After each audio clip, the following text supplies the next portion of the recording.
In this week's drive, we get the United Nations on track for the first time, head for an early end to a day's work,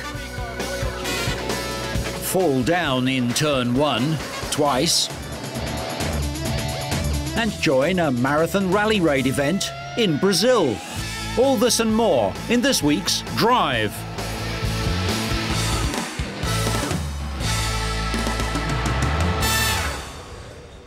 We start this week at Silverstone with the first ever practice sessions for the new World Cup of Motor Racing A1 Grand Prix. After a string of national team launches around the world, it was the first time a group of the cars were on the same track. The A1 World Cup is a contest between up to 25 countries, and so far 19 teams have signed up. Only 15 of them were at Silverstone for the 2 days of practice, ahead of the first race on the 25th of September at Brands Hatch. A1 is the brainchild of Sheikh Maktoum Maktoum Al Maktoum. And most people don't even understand it yet to be able to fully predict its success. No one can predict its success. The only people who know what's going on in A1 are people in A1. Sadly for the Sheikh, there's no team from his native United Arab Emirates. So far, Lebanon is the only Middle Eastern country with an A1 team. The Lebanese team know they can attract wide support from both the region's fans and financial investors. One of their 2 young drivers is Basil Shaban, who gained some experience racing in the United States. He has high hopes that A1 can not only challenge Formula One, but could well eclipse it. Well, Formula One is the pinnacle of motorsport, technically speaking. The cars are the most advanced technologically. So in that respect, A1 Grand Prix cannot compete as of yet. The cars are identical, they're on a level playing field. The budgets for developing the cars is much lower than Formula One. But in terms of a sporting concept, here you have nations racing versus nations instead of personalities as in the drivers and teams racing teams, which is the case in Formula One. So in terms of garnering worldwide interest, A1 could very well compete with Formula One, and some people predict it might even eclipse Formula One in terms of its global outreach. The 2 days of practice proved to be largely trouble-free for all the teams, with drivers and engineers happy with the reliability of the cars. The identical single-seater V8-powered Lola cars are provided by A1 and run on a franchise basis by national teams with drivers and sponsors from that country. Sheikh Maktoum is hoping A1 will make progress off the track and challenge the global domination of Formula One. God willing, with the success of A1 Championship, we will compete with Formula One. The difference is huge. We are the World Championship for cars. We represent so far 17 countries. One of the differences from Formula One is that every one of their teams has 2 cars, where we have only 1, and all our cars are the same. This is the main difference. The A1 season kicks off at Brands Hatch before travelling to Germany, Portugal, Australia, Malaysia, the UAE, South Africa, Mexico, both the east and west coasts of America, and finally China, with a total prize of $1 million. For the record, the British team set the fastest time ahead of drivers from Brazil, Switzerland, France and Portugal. The top 10 teams were all within 1 second of the best lap, but the Chinese team would seem to have the most work to do. Heavy rain delayed the start of round 7 of the German Touring Car Championship at the Nürburgring. The race began with a rolling start behind the safety car, but once the 20-strong field were released, there was plenty of contact as they slid around a greasy track. Manuel Reuter's Opel Vectra was in trouble when he came together with German compatriot Stefan Mucker. But as the race progressed, the weather cleared, drying the surface and forcing the cars into the pits to replace their wet weather tyres with slicks. Former champ Bernd Schneider, 7th in this year's title chase, got the jump on reigning champion Matthias Ekstrom in the pit lane and briefly took 3rd place from the Swede.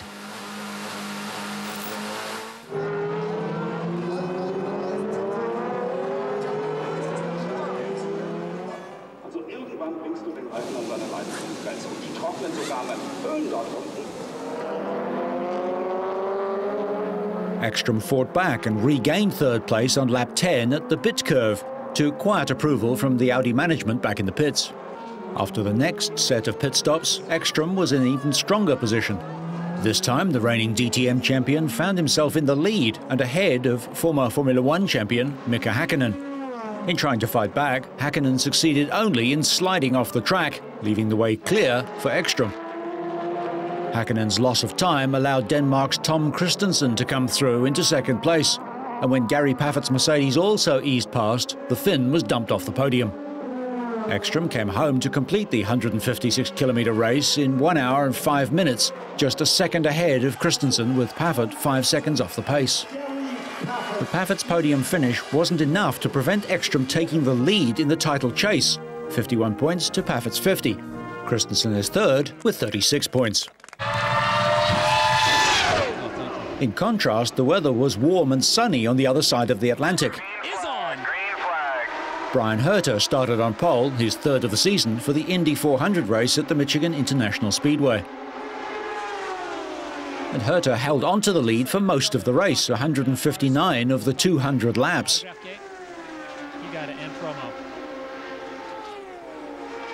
On lap 139, Helio Castroneves' engine blew, sending flames out the back of the car.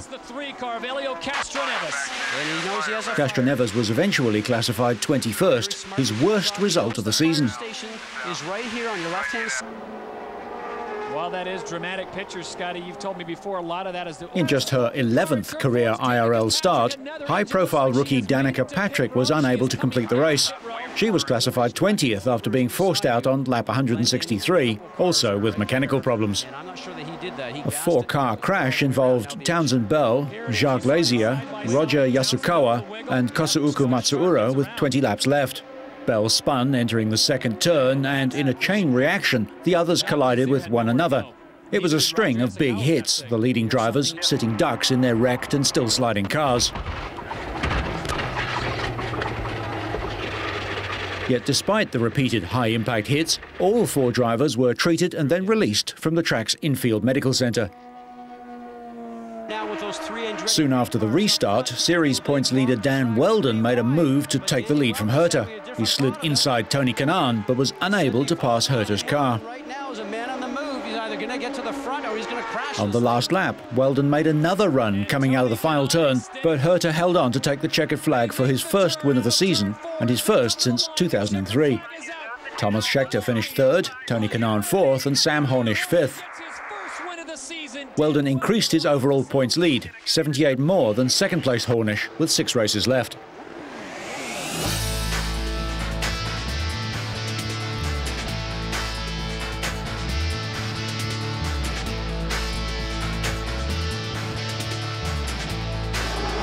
It was also a warm and sunny afternoon for the first ever Champ Car race in San Jose, California.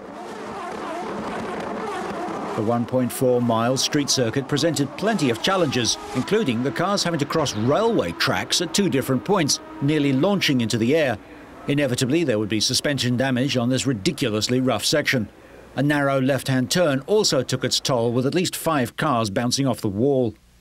Team Australia's Alex Tagliani lost 3 laps after bouncing off a wall and slowly heading to the pits with his right front tyre off the ground. Most drivers wait until they get back to the pits for the crew to make repairs, but Justin Wilson calmly refitted a rattled loose nose cone as he drove. Another Team Australia driver, Marcus Marshall, only completed 52 laps before mechanical trouble ended his day on a track that gave drivers a huge amount of trouble. It's not that physical actually, but it's a tough little circuit, you know. It's very violent, curbs, railway track speed was fantastic. It's you know, just really disappointed for the whole Team Australia, Aussie Vineyards and Visa, our new sponsors. You know, we've been 4 push rods this weekend, and we obviously didn't have the car right, and we both struggled, Alex and I, and it's a tough weekend from that aspect. The mechanical mayhem forced many drivers out of the race prematurely. Championship leader Sebastien Bourdais was in control throughout and led 63 of the 93 laps on the way to a dominant victory. The victory was his 3rd of the season and 13th of his Champ Car career. The 26-year-old Frenchman won by 3.7 seconds, nearly the entire pit straight, with Paul Tracy second. In the championship, Tracy slipped a further 6 points behind Bourdais and now trails by 28 points in second place with 6 races to go. Get the real celebration going.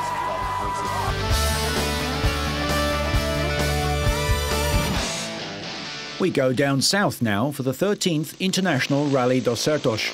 It's the biggest off-road race in Latin America, covering over 4,000 kilometres through rural Brazil.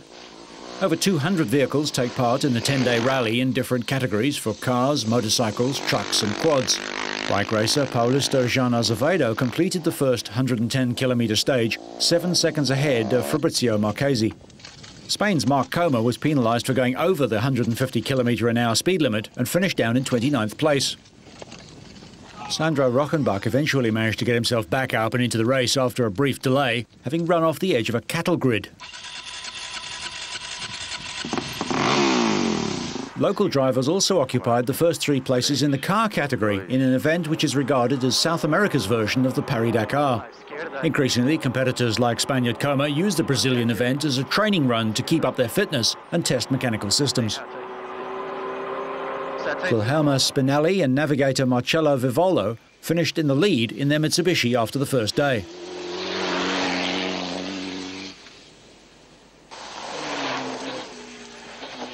Spinelli and Vivolvo held an advantage of 48 seconds over Paulo Nobre and Dico Teixeira in second place. Eduardo Dominguez and Marco Almeida were a further 31 seconds behind. The rally came to a premature end for Lelo Junior and Rosa Leo, their car spectacularly falling into a ditch during the first day's action. Getting back out took a lot longer than going in.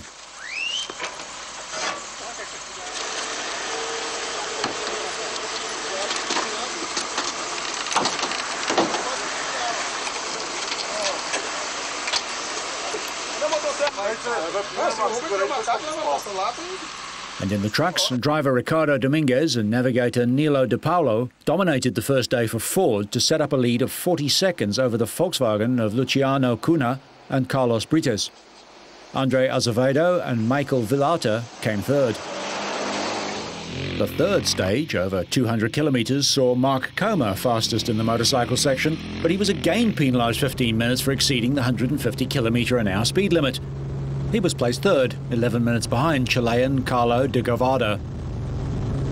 Double winner of the event, Edio Fuchter and João Eduardo Gomes, were to have a painfully eventful day. Pirelli test driver Sergio Barata and Alessandro Fabrizio ran in the top 5. Spinelli and Vivolvo were defending their win of the previous year and their status as multiple and reigning Brazilian off-road champions.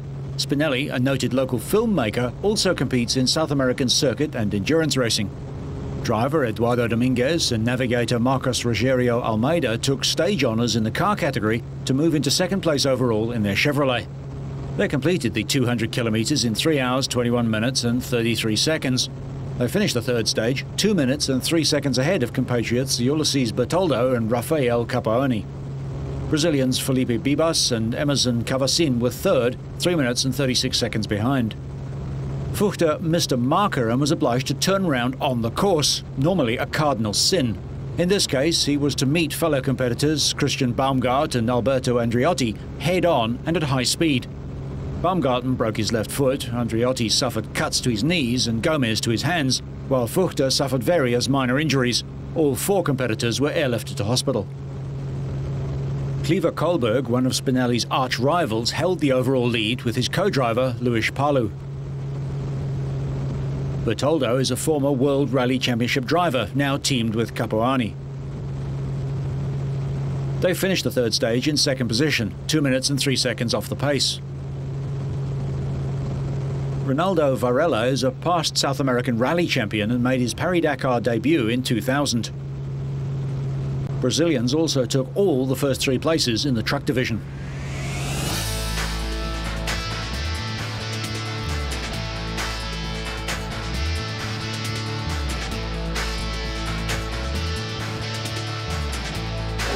The World Superbike races returned to Brands Hatch in England for round 8 of one of the two-wheeled motorsport's toughest competitions.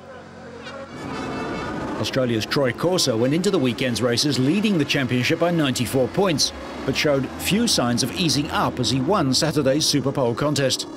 And the 33-year-old former champion duly screamed away from the front of the grid to take the lead in race 1. Japan's Noriyuki Haga was ready to capitalise on any mistake that Corsa might make, taking the lead on lap 2. The pair swapped the lead throughout the 25 laps. Reigning world champion James Toseland's wretched season continued with mechanical failure on lap 8. The Briton recovered to take 7th place in race 2, but with Corsa out of sight, Toseland's hopes of keeping his title have evaporated.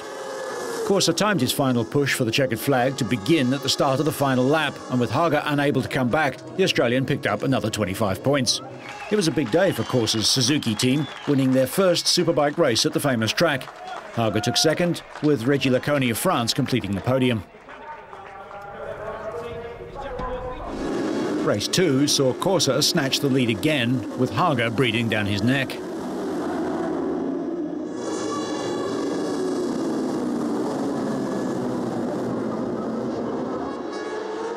They were joined by another Australian, Carl Muggeridge, but the pace proved too hot for the Honda rider, who crashed out trying to cut inside Haga on lap 1. Haga was in no mood to let Corsa take both races, and he hit the front.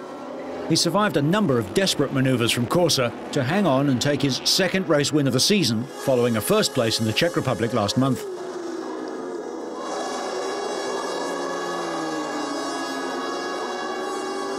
Another Australian, Chris Vermeulen, finished 3rd. Just 8 races remain in the season, and the next race is at Assen in the Netherlands. With Corsa picking up 45 points on the day, he extends his lead at the top of the ladder to 110 over Vermeulen. The rest are racing for 2nd place. Loket in the Czech Republic hosted the 13th round of the Motocross World Championship. Pouring rain made the conditions very difficult for riders, and there was a pile-up on the very first corner of race 1. Honda rider Josh Coppins, in 2nd place in the championship race, was badly affected and had to fight his way back through the field. Championship leader Stefan Everts was able to take full advantage on his Yamaha. Coppins has gained ground on Everts in the last 3 rounds of the championship, so Everts made sure he made no mistakes as he and Michael Pichon pulled clear of the field. New Zealander Coppins was able to battle back to take 3rd place. Everts, hoping to retain the MX1 title he won last year, took the checkered flag just over a second ahead of Pichon.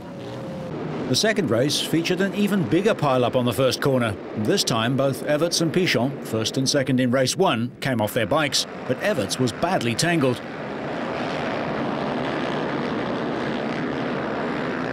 Multiple world champs Stefan Everts and Jonathan Barragan were almost the last to restart the race. The 2nd corner saw another Belgian former champ, Joel Smets, and Paul Cooper amongst those involved in another tangle. Pichon was also taken out and finally managed to get restarted, but could only finish in 24th place. Everts battled back to 4th, but Coppins took advantage of his rival's misfortune, leading from Suzuki factory rider Kevin Strabos. Coppins was on track to take victory before running wide on a corner and allowing Strabos through. Strabos' 4th place in race 1 and win in race 2 gave him the overall Grand Prix win, ahead of Everts, and Coppins was 3rd. Everts extends his lead slightly in the championship to 39 points with 4 rounds left. The next event is in Germany, and the top 4 riders are all Belgians or New Zealanders. The World Trials Championship arrived back in the United Kingdom, the first round to be held on the mainland there for 4 years. British fans were delighted to have the chance to see their favourite riders on home soil at the Great Britain Grand Prix at Hawkston Park. And a home favourite was also making sure he would impress. Dougie Lampkin delighted the home crowd by winning the event. An impressive 2nd lap from Lampkin secured him the win. However, the victory was not easy, and the tough trial was reflected by unusually high penalties scored by all the riders. Defending champion Takahisa Fujinami, Lampkin's Montesa HRC teammate, eventually finished in 2nd place, but the Japanese rider set the early pace. He ended the first lap on 27 marks, with Albert Kabastani in 2nd on 32 and Lampkin back in 3rd on 36. but the second lap was an entirely different matter. Although he went into it in the lead, Fujinami was unable to capitalise on his advantage as Lamkin upped a gear, dropping just 14 marks for the lap. The 3-week break since the previous round in Italy had clearly benefited the British rider. It had given him time to recover from injuries sustained on the first day of competition in France. He went on to take the second lap in style, and with it, top spot on the day. Spanish title contender Sherco's Albert Cabastani eventually finished third. Championship leader Adam Raga of GasGas was unable to find the form that's placed him at the top of the leaderboard, and he finished the day in 4th position.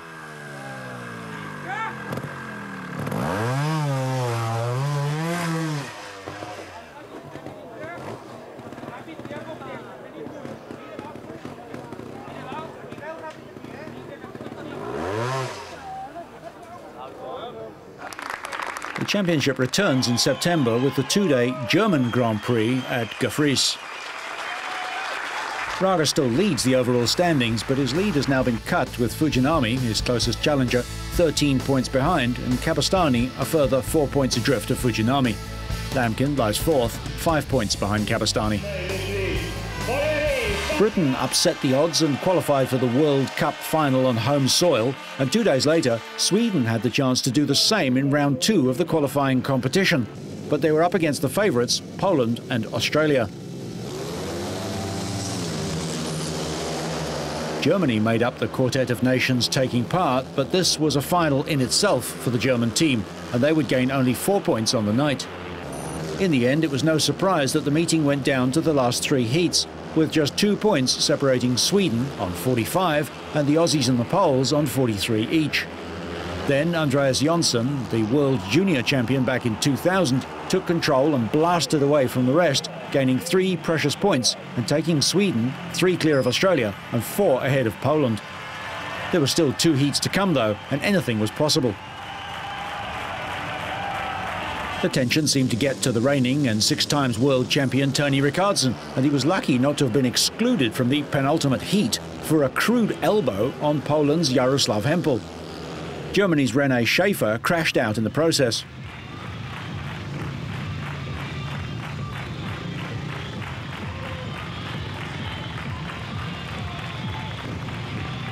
The race was restarted and Rickardsson stormed away, winning by a distance over Australia's Davy Watt and a bitterly disappointed Hempel.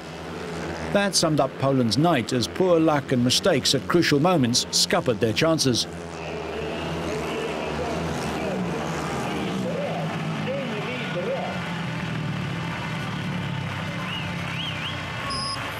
Six points in arrears, Poland played their joker, which was double points scored in the final heat.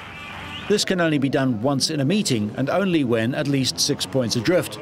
But if Tomasz Golob could win the final heat and Peter Carlsen came last, Poland would force a race-off to see who would qualify for the final.